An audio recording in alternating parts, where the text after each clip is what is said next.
Welcome to Around the Weird. Here's your host, the museum curator of the strange and unusual, Mr. Nothing. Thank you, mysterious voice. And welcome back to Around the Weird, a booktube channel where I talk about all the unusual and out of the ordinary literature that I found in my travels.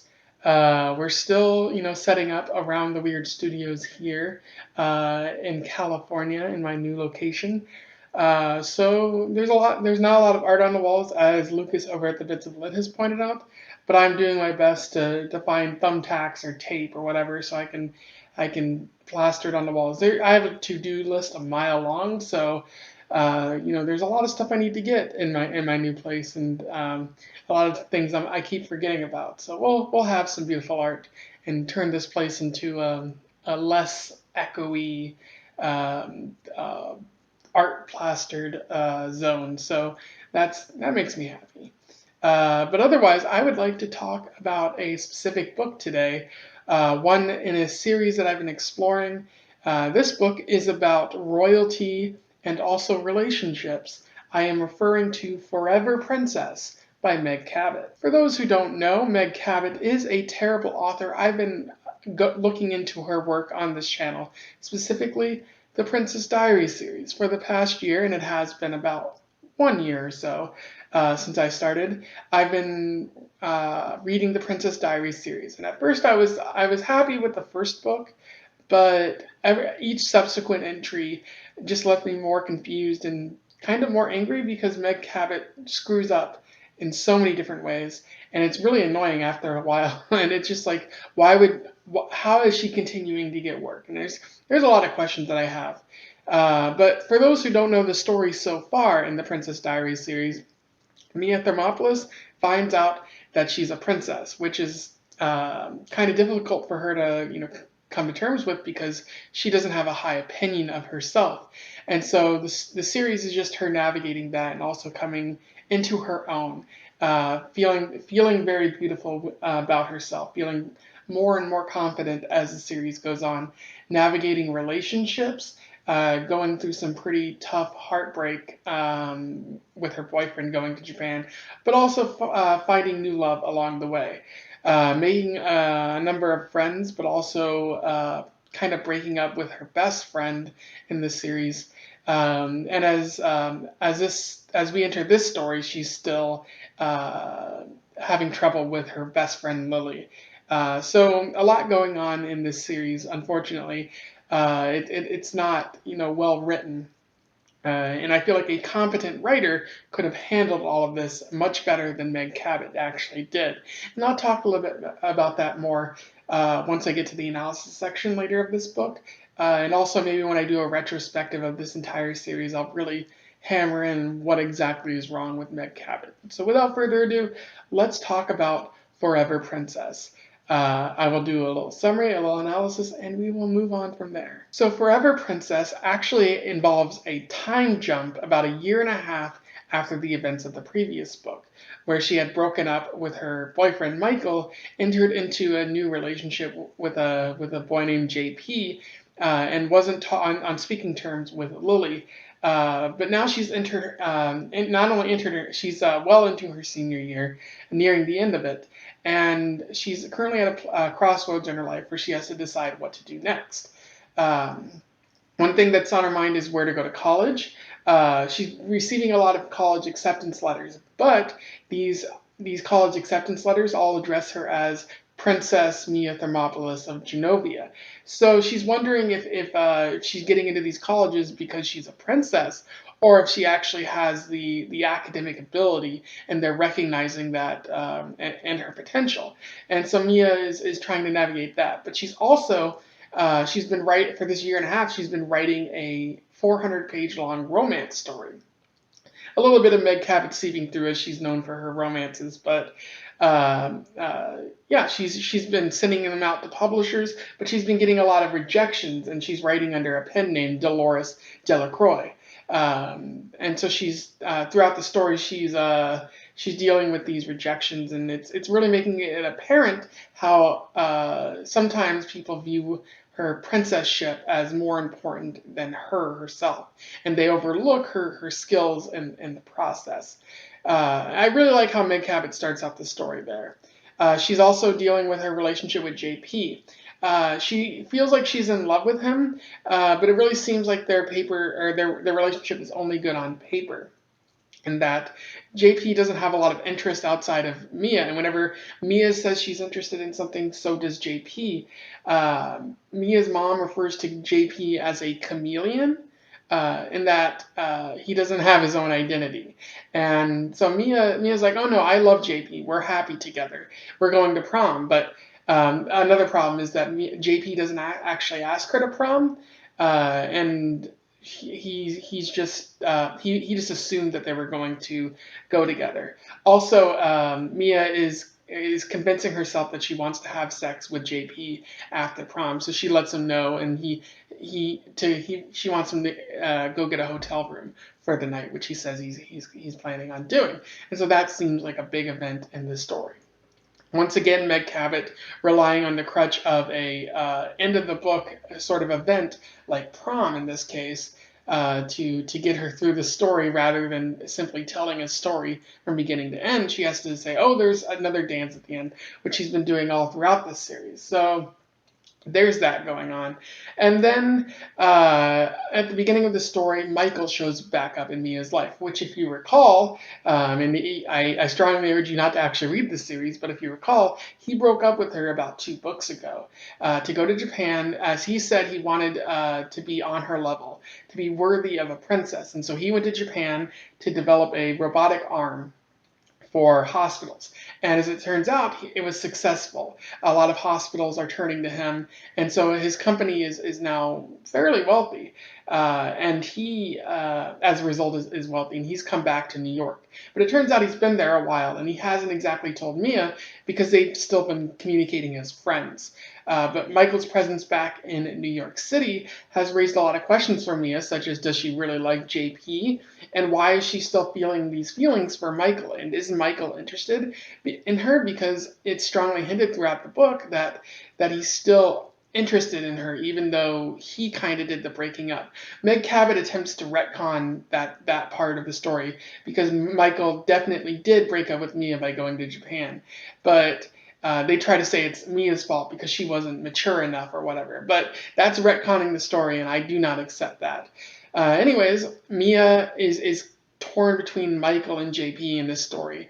At Mia's birthday bash, where she finally turns 18, JP proposes to her in terms of a promise ring sense, but also it's a promposal, which causes Michael to leave. Mia kind of doesn't want to answer because, again, she's torn, but her father tells her, oh, you have to go to prom with JP. He's been nice this entire time, and you can't leave him hanging, especially at this point, because it would be embarrassing for him. So she agrees to go with JP. Mia's grandma wants Mia to actually hang out with Michael so that he'll donate a robotic arm that Genovia will pay for to the Genovian hospital, which will make lives better for the Genovian people, but also it will help Mia's father's chances, since he's running for Genovian Parliament, or he's running for the prime ministership, which Mia made possible in the previous book. And Lily is also re-entering Mia's life as she's being friendlier, which is later revealed as Michael telling her she has to rekindle that friendship. But Lily's making a campaign commercial for Mia, so Mia's life is kind of topsy-turvy. She doesn't know quite what's going on. She does receive a book deal from a publishing company that initially accepts her because of how well her story is written. They don't know that she's Mia Thermopolis. But then she tells them, they're like, oh, hey, since you're donating all this money to charity, wouldn't it be great if you used your real name, because then more people would buy it. And that also seems like a problem with Meg Cabot's writing that I'll talk about later. So Mia goes to Central Park to talk more with Michael and ends up making out with him. And at the same time, JP knows that after graduation, he wants to go to Hollywood to begin his playwright or screenwriting career. But Mia doesn't want to go to Hollywood. And JP also doesn't seem very interested in her writing career for her, seeming kind of selfish about the whole thing. Then Prom shows up, and Lily and Mia finally rekindle their friendship. And it's discovered that JP has kind of been using Mia this entire time as a means of furthering his own career. But also, JP was dating Lily at one point. And JP told Lily, like, I'm going to break up with you so I can date Mia now that she's single after Mia and Michael broke up. And so Mia kind of puts two and two together and realizes that JP has been kind of orchestrating this entire relationship as a way of building up his own identity and maybe becoming a prince later on. So Mia breaks up with JP, and then Michael shows up to Prom because Lily said that Michael should probably be there, and so he shows up, and they joke with each other, and they end up going back to Michael's apartment where it's heavily implied that they have sex. Don't worry, guys, she's finally 18. And then Mia graduates and she reflects on the lessons learned from all this, specifically noting that although she was scared to be a princess at first, ultimately she's very happy about it because it's what led to this point. So it then ends on a very high note. And this should have been the end of the series. It is effectively is the end of the series, but there's a final book after this that I'll probably end up reading that follows the royal wedding tradition of like 10 years ago. So that's that for the series, I guess. In terms of analysis, where do I begin? There is a lot to talk about with how angry this entire book makes me feel. There's one big theme that pops up throughout the series, really, but especially in this book. Specifically, Mia wanting her own accomplishments. Mia wanting to be recognized for her accomplishments rather than simply being a princess. And that shows up a lot in this story, specifically with the colleges that she's applying to, because she's getting accepted to a lot of colleges, which should make Mia feel great. But at the same time, she kind of notices that they're all addressed to Princess Mia Thermopolis. So do these colleges like her, or like her for her innate academic ability, or something like that? Or are they more interested in her being a princess and the notoriety that would bring for her for the colleges? It would certainly place doubts. Like, I would want to be recognized for my academic ability, and it's very relatable that Mia is going through this, the doubt and the frustration with everything. Plus, on top of that, Mia's sending out her manuscript because she's written that 400-page long story, and she's getting very few bites. Not until the end of the story does she get someone accepting it, and so she has to wonder, like, am I not of actual value? Like, do people only like me because I'm a princess? I do like how at the end of the story, like, Mia is able to sell off her manuscript to get published. With it noting especially that they liked her because of her writing skill rather than her pen name. So that's pretty great. Meg Cabot does follow through with that. But at the same time, she undermines herself, and mainly because she wants to have it both ways. As I said, like, she manages to get her story published, but when the publishing people find out that she is Princess Mia, they tell her you can get more money for whatever charity you're donating to, Greenpeace in this case, if you use your princess name. And it really seems like Meg Cabot is trying to have it both ways.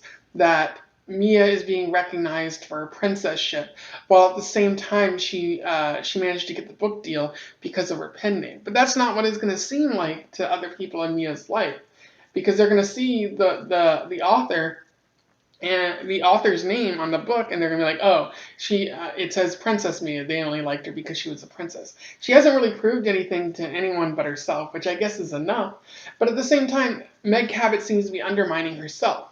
Like, it's not enough that Mia was accepted, or that her book was published. Like, Meg Cabot also wants to drag that princess thing in, which is important in Mia's life, but it's something that you could have omitted for the sake of this storyline. Like Mia wants to escape the orbital velocity or whatever of the princess name, and it doesn't seem like Meg Cabot really wants her to do that. And given that she's writing Mia's entire personality, it doesn't make a lot of sense to me. And that's just one area that I feel like Meg Cabot fails, at least through this entire series. Another area is the return of the old love, that romance trope, where past love shows up in your life, and you're forced to confront your current relationship with your past relationship and deal with that. And I don't really mind that. It does kind of bother me that this happened in the span of 2 books. Why break up with Michael at all if you're just going to bring him back?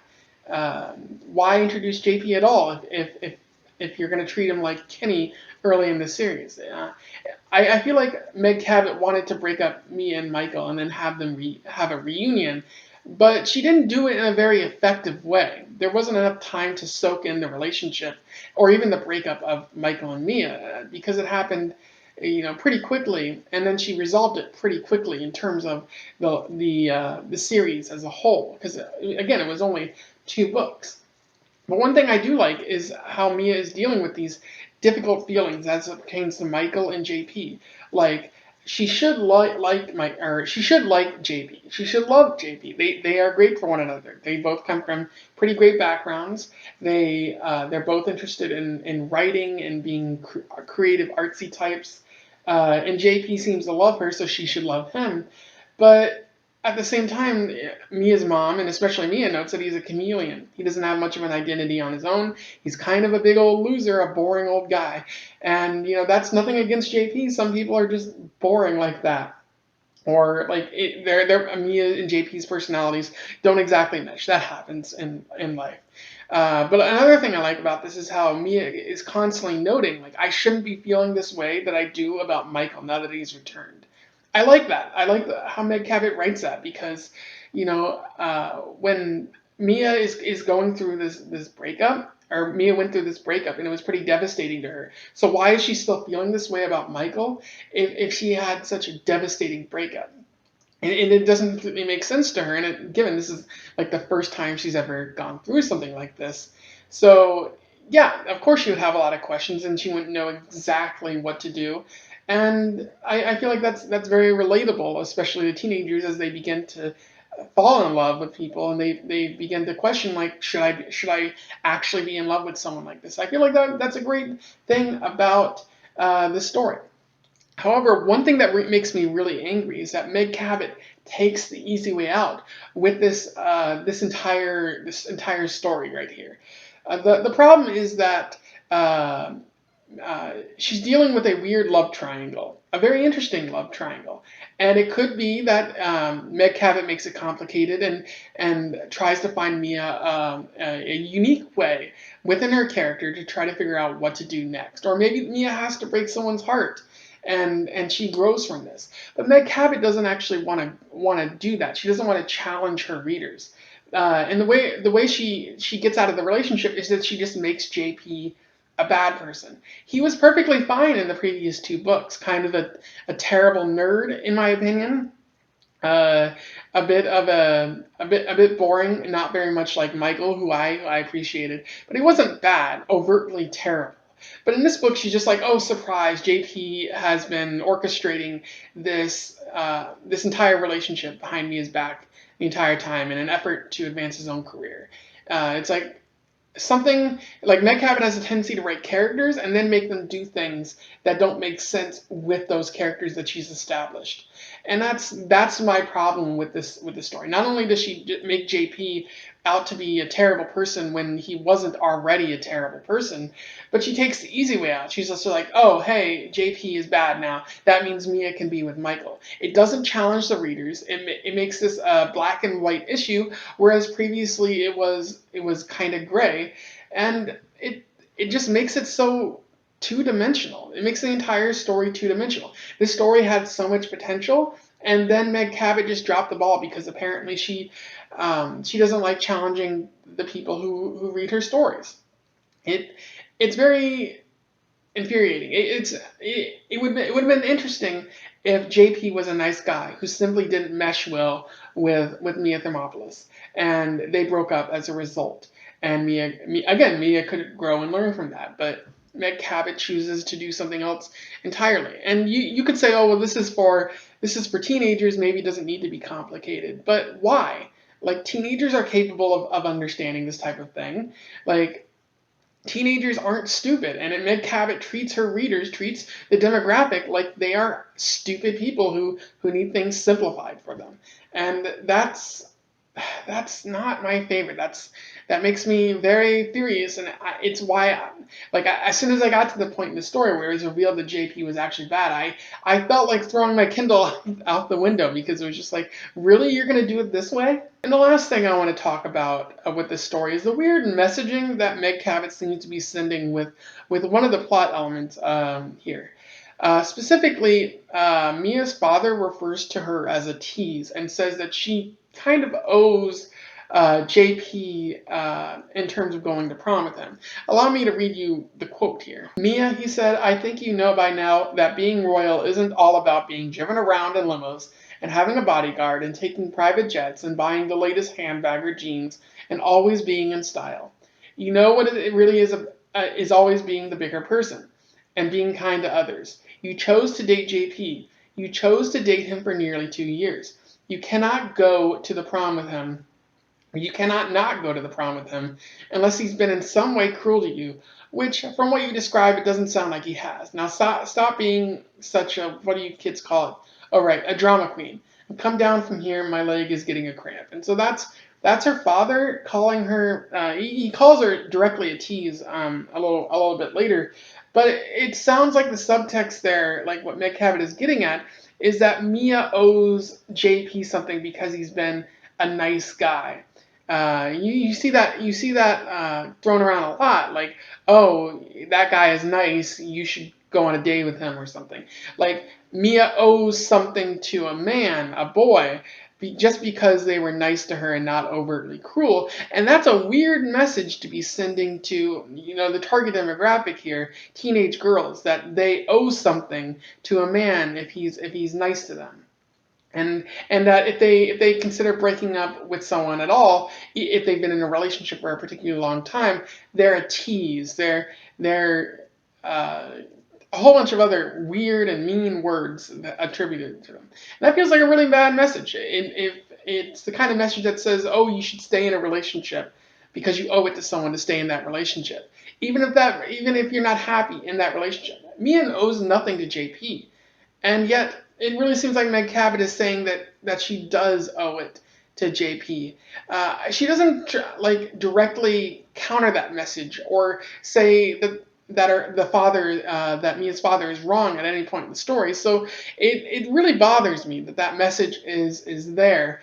And please let me know in the comments if I'm possibly overreacting, but it just seems like a weird message to be sending to teenagers. So let me know what you think in the comments. Those were my thoughts on Forever Princess, the 9th or 10th book in the Princess Diaries series. Honestly, I don't care which number it is. I still have to read the next book in the series, and then I might do something else with Meg Cabot down the road. But I am so glad to be done with this series. It's just so frustrating to constantly see a series with such great potential and see it squandered by someone who takes the easy way out at every chance they get.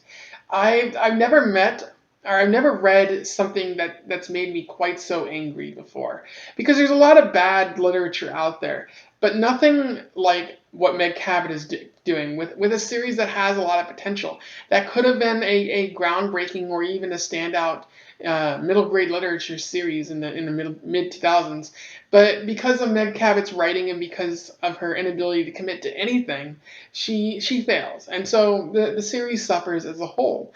If you read this before, you simply want to say something about my review, please let me know in the comments below. I would love to hear from you. Let's have a discussion. Otherwise, don't forget to like, share, and subscribe so that people can know how bad the series is and they can avoid it if possible. Otherwise, I wish you the best of luck in your weird and romantic travels. Farewell.